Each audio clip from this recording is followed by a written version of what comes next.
Well, good afternoon, YouTube. This is Chuck, and as you can see, I'm coming to you from the man cave. It's kind of windy and blustery outside, so I think there'd be a little bit too much wind noise to try to shoot this outside. So that's why I'm in here. It's Sunday, October 1st, and we all made it through September. And we got back from our Colorado trip late Friday. And by the way, Flapjack's here in the garage with me, so he might try to photobomb the shoot. So if you see a black tail floating around, that's him. But our trip to Colorado was nice. And it was not a squatching trip. That was not the purpose of it. It was a trip for my wife and I to celebrate our 30th wedding anniversary. But when you do what I do and what our group does, and you do it to the level that we do it, the Sasquatch thing's never very far from your mind, and you're always paying attention. And so did I have some activity? Yeah, I did. And a couple of things are kind of interesting. And I figured I'd, first chance I've really had to sit down and think about it and to tell you about it. So first thing that happened was we know that they, especially the little ones, they like to sit along busy highways and watch traffic. And a lot of times, those of us who are paying attention to that, we'll get that, what we call the "hi, we're here" tingle. Now, if you're not familiar with that, I shot a video about it here a little while back. I'm not going to explain it again here what it is. But every so often, you get the "hi, we're here" tingle, and you learn to know what they where it's likely to happen at. And usually it happens when you're when there's a hill on one side and maybe a cliff with rocks and stuff. In an area where vehicles aren't likely to stop. And I guess that makes them feel safe. And they'll be up on top of that bluff or there, and they'll just watch cars. And they like to do that. And we've been told that, and we've also had enough experiences of our own to confirm that. So we're pretty sure that's the deal. And so you learn to kind of look out for that kind of stuff. And when that happens, you get the "hi, we're here" tingle, and if you respond back to it, and of course you're driving, so you don't respond verbally, you respond with mind speak, and every once in a while you get one of them to respond back to you.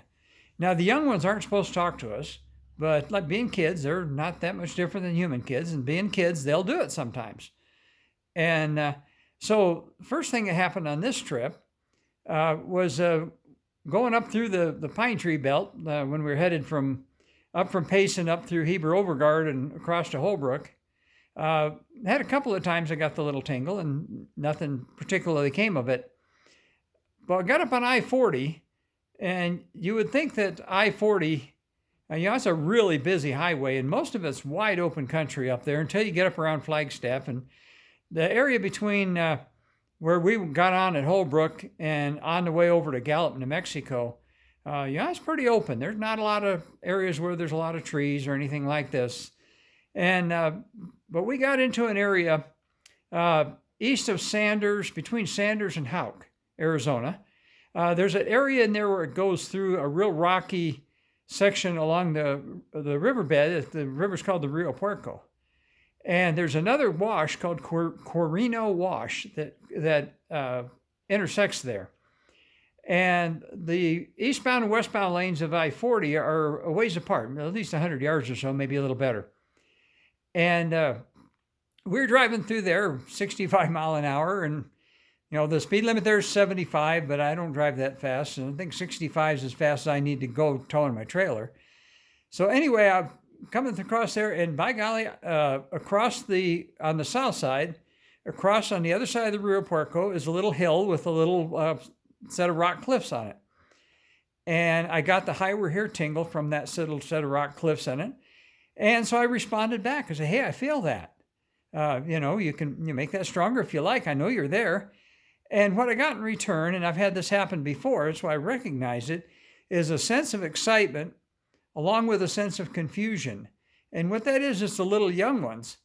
And I guess the way to equate it is say, what happened if little young human kids, and they're watching traffic go by and they're waving at people, and all of a sudden somebody waves back, and when somebody waves back, they get all excited about it. Well, in this case, you can't see them, so they're not waving back in that sense, but they're reaching out they're reaching out neurologically, trying to make a connection. And when somebody detects that they're there and responds to it, they get pretty excited. So as soon as I felt that, then I immediately asked, is there anybody there that can talk to me? Can you give me your name? And I was given a name, and the name I was given was Christiana. Now that's a human name, and I got it pretty solidly. I'm pretty sure that's what it was. And what I think was going on is I think there was a young adult who was, for lack of a better term, babysitting of the younger ones, and she's the one that responded to me. And so 65 mile an hour, it wasn't long I was gone, but I didn't really get a whole lot of back and forth, but I did get that name. And that told me that I was right, they were there, and probably a group of younger ones, and they were watching the traffic go by on I-40. And that's pretty cool because that's out kind of in the middle of nowhere. There's no houses around, but it's also not heavily forested area. It's juniper country or pinon juniper country, and the trees are kind of spread out and they're not very big, but irregardless, they were there. So we went the rest of the way up to Cortez, and we stayed the first night. We stayed at Towak, which is a Ute Mountain Casino RV park, and it's about 10 or 11 miles south of Cortez. And we've stayed there before, and it's a nice little place, and they've really upgraded the RV park since last time we were there. It's a pretty nice place now, and it's not real expensive, and got good TV, which is my wife's measurement of how good an RV park is how good the TV is. It had like 50 channels of cable, and that was pretty good. So anyway, so we didn't get anything particularly there. I shot a little video from there, and the first thing I noticed was I was getting eaten up by mosquitoes, because, boy, there's mosquitoes there. And mosquitoes love me. But anyway, so then we went on up, and we were going to try to boondock up the canyon, and I talked about this in those videos, and we ended up in an RV park. And the RV park was a campground. They called it a campground. They didn't really call it an RV park. And it's situated a ways up the hill from Dolores, and it's in the bottom of a real steep canyon. And the Dolores River runs down through the bottom of it, and I made a video about that as well. But I had something kind of interesting that happened there. Is the walls of the canyon, or the sides, the slopes on either side of the canyon, are very, very steep. Probably, 75 degrees. 90 degrees is straight up. And they're not straight up, but they're pretty steep. I think in order for one of us to try to climb up there, we'd have to be down on all fours to do it. It's that steep. And it's very, very densely wooded. But what that means as far as the forest people's concerned is nobody going to go up there. It is very, very dense. And there's no doubt in my mind, I took a look at that, and I have no doubt in my mind that at least at some point in time, the forest people will be up there watching that campground, because that's what they like to do. And we only stayed there 3 nights, and got there kind of late in the day the first night. So the second day, or the first full day that we were there, because we were only there 2 full days. Well, the first full day, we went back up over Lizard Head and went to Telluride and drove around, looked at stuff. And so we were gone most of the day. Well, the second day, so it'd be the day after the second night, my wife woke up and she wasn't feeling very well. And so I went out with the dog and was kind of walking around looking at stuff, and if there's anybody out, I'd talk to them. And well, there's the way the RV park is situated, it's on both sides of the river, and there's a bridge. I showed that in that video, so if you want to look at that, go back and take a look at it. It's the one saying something about it. Yeah, I ended up staying in a campground. But on the back side of the river, the slope comes right down to the campground. Literally, the spaces the spaces facing backing up against the river, and spaces backing up against the hillside, and the ones that back up against the hillside are right at the base of the slope. I mean, literally. So there's no doubt in my mind that at some point in time, forest people come right down there, and when people are sitting out in the evening, there's probably forest people 30 feet away watching them, but the people have no clue. They just don't know. Well, back there's a rock garden, and the people that stay there, they paint rocks to commemorate that. And I did that. I took a picture of that and put it on one of my community posts one day. I also tried shooting a video, but the shadow was so deep back there that the lighting was terrible, and I didn't like the way the video came out, so I didn't post it. But funny enough, I got the camera out and I was getting ready to shoot the video, and I was kind of talking to myself about what I was going to say, and there wasn't anybody else around, and so I was kind of trying to rehearse it in my head, and I got 3 real prominent tree knocks from up the hill above me, just pop, pop, pop. Well, we know those aren't really tree knocks. We know that that's a noise they make. We don't know how they do it. But we also know they don't walk around carrying clubs, and they're not always standing next to a suitable tree. And so somehow they managed to make that noise. But I heard 3 of them, pop, pop, pop. Well, that told me they were there. So I've asking out loud and in mind speak up there, hey, if you're there, can you, let me know you're up there. I know you must be there. And so I didn't really get anything. Well, then across from there, there was there was people backed up in the campsites along the river, and there was a camper over there that was kind of unique and kind of different. And I'd seen him on YouTube videos before, but I'd never actually seen one for real. And so the guy was outside, guy and his wife, and I went over there, was talking to him, and he was real enthusiastic. He wanted to show it to me. He hadn't had it very long, and so anyway, I went over there and I was looking at it and talking with him, and so at one point I said, could I shoot a YouTube video of this? This thing's pretty cool. And initially he said yes, and then in talking to him a little further, it turns out that he's on vacation, but he's active duty law enforcement.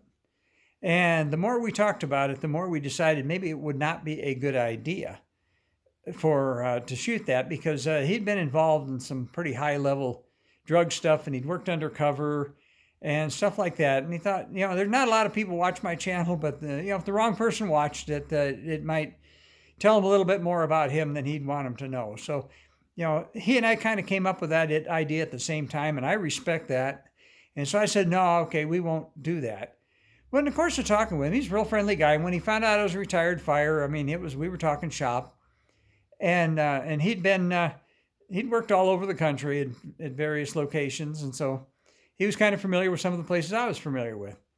Well, at some point in time, I had to ask him the question. So I asked him about what he knew or about the Bigfoot thing. Well, he's not on board with it particularly, but he's interested. And so we were talking a little bit about that. And in the conversation, he's a very religious guy. And so at one point he came out and he asked me, he says, is there any way that these things are demonic?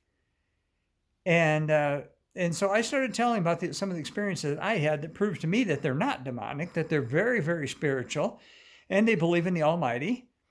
And when I said that, I got zapped. I got zapped pretty hard from the hillside. And it told me that they were there and they were listening to us talk, and they approved and they were confirming what I told him. And so then after that, I got zapped, and then after that, I was getting buzzed. And so they connected with me while I was talking with him. So anyway, we had a good discussion and talked a little bit of shop and, fire versus police kind of stuff. But I never did shoot his camper. And I respect that. And I left him with a card and told him if he ever gets up my direction, to look me up, we'll go have coffee or something. And so that was the second thing. And that was a pretty solid zap. It was to the point where it caught me in mid-sentence, and I had absolutely just stopped because it zapped me hard enough. I had to stop and collect my thoughts for a second before I could finish up talking to him what I was telling him. But we had a pretty interesting conversation. He'd spent some time working out in the hills and on drug stuff and working marijuana plantations and that kind of thing. So he knew what we're talking about. So anyway, that was incident number 2. Well, then we stayed up there at that campground for 3 nights, and what we finally figured out is that campground it's very oriented toward the camping experience, and every space there has a campfire ring, and they give you free firewood. And the free firewood is actually mill ends from a local lumber mill. So it's bark and trimmings and all this kind of stuff. And a lot of it has pretty high moisture content. And what that means is it smokes a lot. And down in that canyon, it got pretty smoky in the evenings. So we finally figured out that what was bothering my wife, why she wasn't feeling good, was the smoke. And she's pretty sensitive to wood smoke. And I actually used to I used to heat my house with wood for many years. And after she and I got married, we realized that we could not heat with wood anymore. So we took the wood stove out. So I don't have a wood stove anymore. Kind of wish I still did, if nothing else for backup in emergencies, but I don't have one. But anyway, that's not what the story's about. So we decided to move down closer to Cortez. Well, there's the RV park down there, and I made a video about that one too. That one down there, we watched it when it was being put in, when it was brand new, and we thought, we want to stay there someday. So the price, if you go down there and stay one night, is fairly steep, but if you sign up for a week, it's actually pretty reasonable. It's actually cheaper. The weekly is cheaper than that place up the canyon where we're at, because we checked into that one as well before we realized the smoke was going to be so bad. So, but this one's out in the middle of the valley between Cortez and Dolores. On one side, it's got a big commercial complex. That's on the south side. On the east side, on the back, is homes on acreage. On the north side is a pasture, and then there's homes on acreage beyond that. And then over on the west side, on the other side of the highway, is more homes on acreage. So we're not talking forest. We're talking out in the middle of an old big open valley and farm fields and stuff. Well, about the third day we were there, I was sitting out on the patio just enjoying being there. The temperature was perfect, and I'm sitting there, and all of a sudden I get the we're here tingle. And here again, there's a video about that. You can go back and check on that. I tell you what that's all about. So I responded back to that, and in the process, it seemed like it was kind of coming. You can kind of tell the direction it's coming from when you've been doing this as long as I have. And it was coming from that kind of back the direction behind that big fancy motorhome that was next to us. And I talked about that in the video, and I in one of my community posts, I talked about it. But I look over there, and I'll be darned, this is about like 3:30 in the afternoon, sun's out, bright shiny day, beautiful day, 70-some degrees. And here's a distortion standing behind that motorhome, probably maybe not over 30 feet away from where I'm sitting, probably closer than that. But I see a distortion. They're pretty hard to see during the day, but I could see him standing there. And he was probably, I don't know, maybe 5 feet tall. And so I said, I can see you standing over there. What's your name? And the name I got back was Luther. And then as soon as I told him I could see him, then he was gone. And he disappeared, moved. I don't know what he did, but he wasn't there anymore. But for a little bit of time, maybe, 10 seconds or so, maybe a little longer, I could see the distortion, or we call them shimmering images, or cloaked, or whatever term you want to use. But I could actually see him standing right behind that fancy motorhome. And that was kind of interesting. Well, I couldn't get him to talk to me anymore. And I think he was a young one, and I think I stunned him when I told him I could see him. And once again, they're not really supposed to talk to us, and so they do a little bit, but they don't talk to us much. And so a little bit later, I was sitting out there, and I was thinking about that again, and I kind of called out in my mind. I said, Luther, are you around? Are you here? And I got back, Lucinda. Well, my first reaction was maybe I didn't hear that Luther right. Maybe it was Lucinda all along. But anyway, that was the second one, and so I got the impression, Lucinda, of course, a female, and I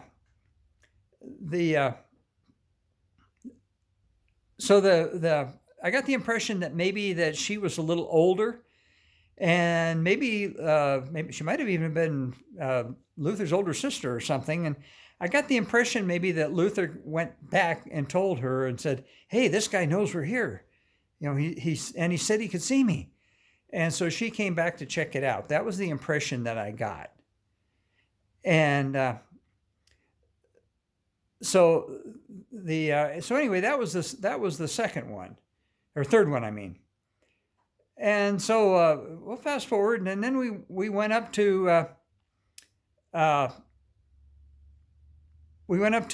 Mesa Verde National Park. And Mesa Verde National Park, a lot of Indian ruins. And when you find that kind of Native American stuff that's been there for years and years, especially in protected area, you quite often find the forest people are there as well. Because nobody's going to live there, and pretty much shuts down at night. And there's lots of good people watching going on. And so we went there, and on the way back out, it's if you've never been there, it's a one-way drive in to where Cliff Palace and all the big ruins are. And it's about 20 miles back in there. It's a long ways. And it's the Mesa Verde is a big area. And there's only a handful of the ruins that are actually developed enough for the public to go see them. And there's thousands of ruins in there, but they most of them are protected, and you have to get a permit to go visit them. And so anyway, on the way back out, we stopped at a place called Farview, where there's a little restaurant. We had lunch. And on the way back between Farview and the front gate, there was a little spot where off to our left, which would have been on the west side of the road, there was a little bluff with rocks on top of it. And I got the "Hi, we're here" tingle from there. And so I immediately started responding back, and it was pretty strong. And I said, is there anybody who can talk to me? What's your name? And the name, I got a name right back, and the name I got back was Tristina. And so the dog just moving the chair. He's pushing on me. Knock it off. There, doing it again. So anyway, stop it. Don't do that. Anyway, so I got Tristina. And once again, I got the impression that now he's trying to crawl up in my lap. Say hi to the people. Can you say hi to the people? Now you see my messy garage in the background. So anyway, I got the impression once again that it was young ones on top of that little bluff next to the road watching the traffic, and that Tristina was a little bit older, maybe a young adult female, and that she was the one watching the kids. She was in charge of taking care of the kids. Well, that was so strong, and it came in so clear, and there was a little pull-off right there. Now, this was an area where people aren't going to be stopping. The pull-off basically was for slow vehicles to get out of the way so people can go around them. But it wasn't big enough where somebody's going to pull in there and get out and go walking around or anything like that. So it's kind of fits the MO of the places that we see this kind of stuff. And but I ducked in there right quick like, and I stopped. My wife wanted to know what the heck I was doing. So I started talking out loud to her. And so I got a little bit of back and forth with Tristina. And she acknowledged that that they were there, but once again, they're not really supposed to talk to us, so they don't get too involved, and it's pretty hard to get much out of them, other than the fact that they're there.